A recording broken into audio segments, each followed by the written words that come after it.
ने कायनात को कितना खूबसूरत बनाया है, और इन लोगों को भी।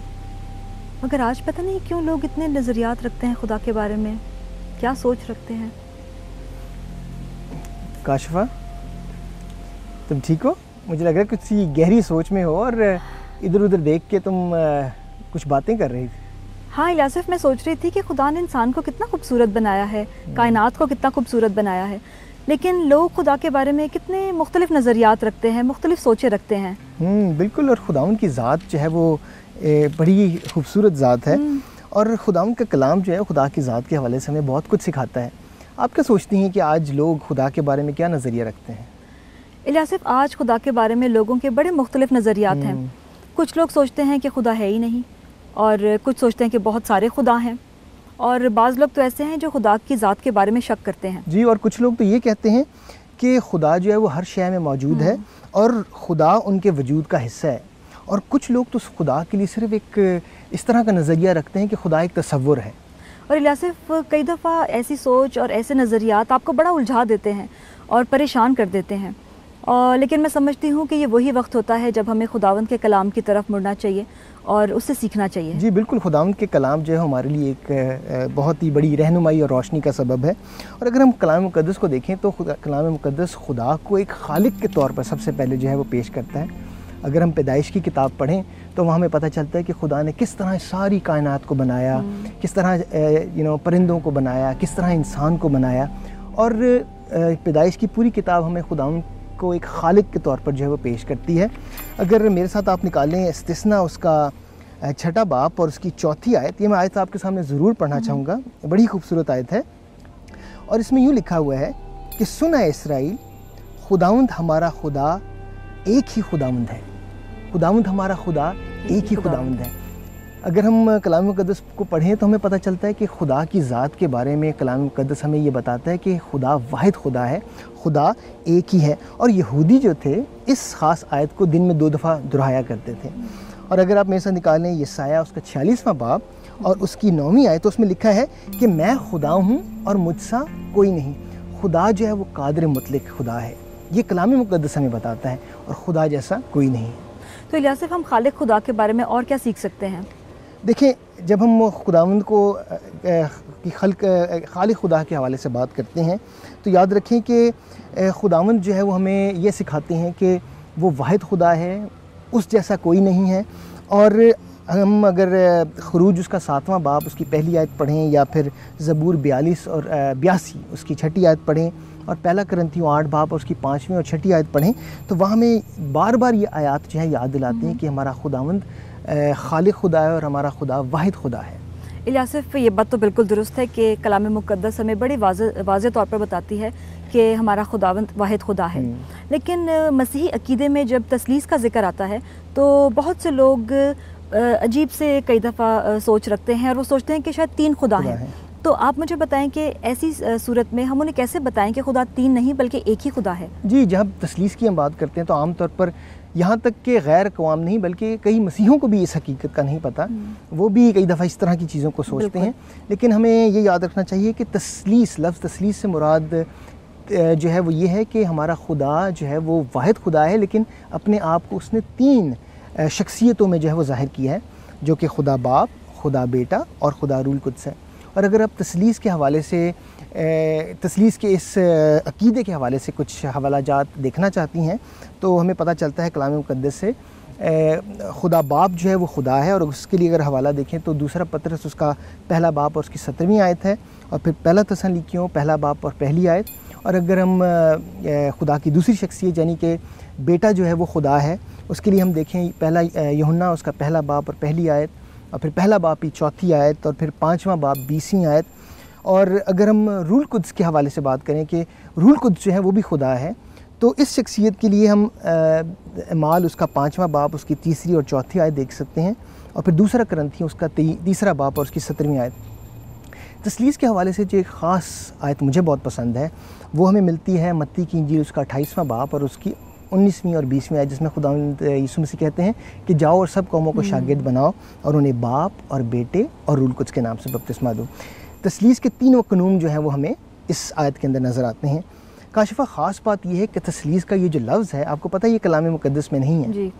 लेकिन जो पैगाम कलाम मुक़द्दस का वो एक ही है, और वो है कि खुदा वाहिद खुदा है, लेकिन 3 शख्सियतों में ज़ाहिर किया खुदा ने अपने आप को। बिल्कुल इलियासिफ, और बाज़-औक़ात ये सवाल लोग करते हैं कि क्या खुदा रूह है या शख्सियत है, लेकिन तसलीस से हमें पता चलता है कि खुदा रूह भी है और वो शख्सियत भी है। बिल्कुल। रूह इस सूरत में कि हम उसे देख नहीं सकते, उसे छू नहीं सकते, लेकिन वो हमारे आसपास ही होता है। और शख्सियत इस सूरत में कि उसके शख्सी औसाफ हैं, यानी कि वो जज्बात रखता है, उसे गुस्सा भी आता है और वो हमसे प्यार भी करता है। तो खुदा के औसाफ के बारे में और भी कुछ है जो आप हमें बता सकते हैं? जी, ये तो जो आपने औसाफ बताएं ये खुदा के शख्सी औसाफ हैं। अगर हम आगे चल के देखें तो खुदा के ऐसे औसाफ जो उसे खुदा ज़ाहिर करते हैं, जैसे हम देखते हैं कि खुदा जो है वो आलम कुल है, यानी कि सब कुछ जानने वाला, माजी, हाल और मुस्तकबिल, वक्त की कोई कैद नहीं है उसके ऊपर। और इसके लिए हमें ज़बूर 147 उसकी 4थी और 5वीं आयत पढ़े तो हमें इसका जिक्र मिलता है। और फिर हमारा खुदा जो है वो कादिर मुतलक, जिसे हम ऑल माइटी गॉड कहते हैं, कादिर मुतलक खुदा है, वो सब कुछ करने पर कादिर है। और मत्ती की इंजील उसका अगर हम 19वां बाब और 26वां आयत पढ़ें तो उसमें हमें इसका जिक्र मिलता है। फिर हम देखें कि हमारा खुदा जो है वो हर जगह मौजूद है, जिसे हम ओमनी प्रेजेंट भी कहते हैं।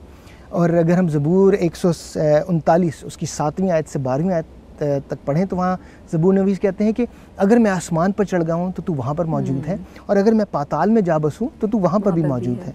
फिर हमारा खुदा ला तब्दील खुदा है, और इसके लिए हम मलाकी उसका 3रा बाब और उसकी 6ठी आयत में जिक्र देखते हैं।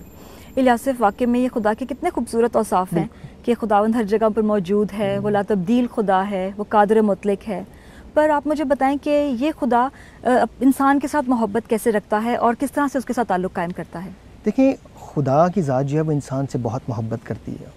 खुदा की ज़ात इंसान को बहुत प्यार करती है। बेशक हम बेवफ़ा हो जाते हैं, लेकिन हमारा खुदा जो है वो बेवफ़ा नहीं होता। और हम चाहे उससे मोहब्बत रखें या ना रखें, हम उससे मोहब्बत करें ना करें, लेकिन हमारा खुदा हमसे मोहब्बत करता है। और इसके लिए मैं आपके सामने एक आयत ज़रूर पढ़ना चाहूँगा। पहला यूहन्ना उसका 4था बाब और उसकी 10वीं आयत, बड़ी खूबसूरत आयत है। और इसमें खुदा का कलाम यूँ कहता है कि मोहब्बत इसमें नहीं कि हमने खुदा से मोहब्बत की, बल्कि इसमें है कि उसने हमसे मोहब्बत की और हमारे गुनाहों के कफ़ारे के लिए अपने बेटे को भेजा। हमने उससे मोहब्बत नहीं की, बल्कि उसने हमसे मोहब्बत की है।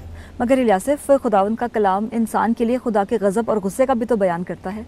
जी है, उसका भी जिक्र हमें कलाम मुक़द्दस से ज़रूर मिलता है, लेकिन खुदावंद जिससे प्यार करता है उसे डांटता भी है, उससे गुस्सा भी करता है, उसे तंबीह भी करता है, डिसिप्लिन करता है। और ये बिल्कुल हमारी ज़िंदगियों में भी ऐसा ही है। जब हम अपनी औलाद से प्यार करते हैं तो ज़ाहिर हम उसे गुस्सा भी करते हैं, उन्हें डिसिप्लिन भी करते हैं उनकी भलाई के लिए।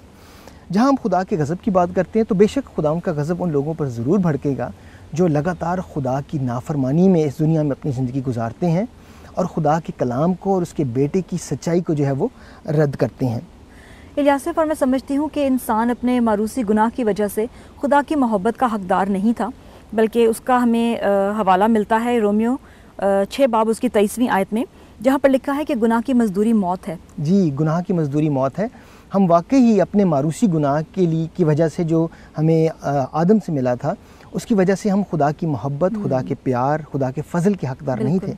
लेकिन खुदा उनका कलाम क्या कहता है कि जब हम गुनाहगार ही थे तो मसीह हमारी खातिर मुआ, और खुदा ने अपनी मोहब्बत को हम पर यूँ ज़ाहिर किया कि जब हम गुनाहगार थे तो खुदा हमारी खातिर मुए। फिर हम देखते हैं कि जहाँ पर हम खुदा की मोहब्बत की बात करते हैं और जैसे आपने कहा था कि गज़ब की बात करते हैं, तो यहाँ पर ये 2 चीज़ें हमें याद रखना बहुत ज़रूरी है। हम उस मोहब्बत और फ़ज़ल के हकदार नहीं थे, लेकिन खुदा ने फिर भी वो मोहब्बत और फ़ज़ल हम पर की। ये खुदा की मोहब्बत का और खुदा के मुनसिफ़ आदिल होने का जो है वो यहाँ पर हमें ज़िक्र करते हैं। हम देखते हैं कि खुदा ने अपनी मोहब्बत को भी हम पर ज़ाहिर किया और अपने आदिल होने का, अपने मुनसिफ़ होने का तकाज़ा जो है उसको भी पूरा किया। हमें अपने बेटे हमारे खुदा यीशु मसीह को हमारी खातिर सलीब पे कुर्बान करके उसने अपनी मोहब्बत को भी हम पर ज़ाहिर किया और अपने आदिल इंसाफ करने वाले जो है अपने आप को ज़ाहिर किया, और यूँ जो है वो अपने दोनों इन सिफ़ात का जो है वो यहाँ पर तकाज़ा उसको पूरा किया।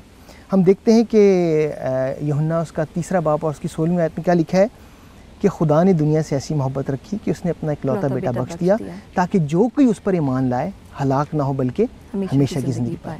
खुदा यीशु मसीह के नाम पर जब हम ईमान लेके आते हैं तो हम हमेशा की ज़िंदगी में दाखिल होते हैं। और ये खुदावंद की उन सारे खूबसूरत काम है जो उसने हमारी ज़िंदगी में किया। थैंक यू इलियास, आज की स्टडी का बहुत मज़ा आया और मैं चाहती हूँ कि अब जो कुछ हमने आज सीखा है उसका अयादा करते हैं। हमने खुदा की फितरत सीखी और ये कि खुदा एक है। खुदा ने अपने आप को बाप, बेटे और रूहुल कुद्स के वसीले जाहिर किया।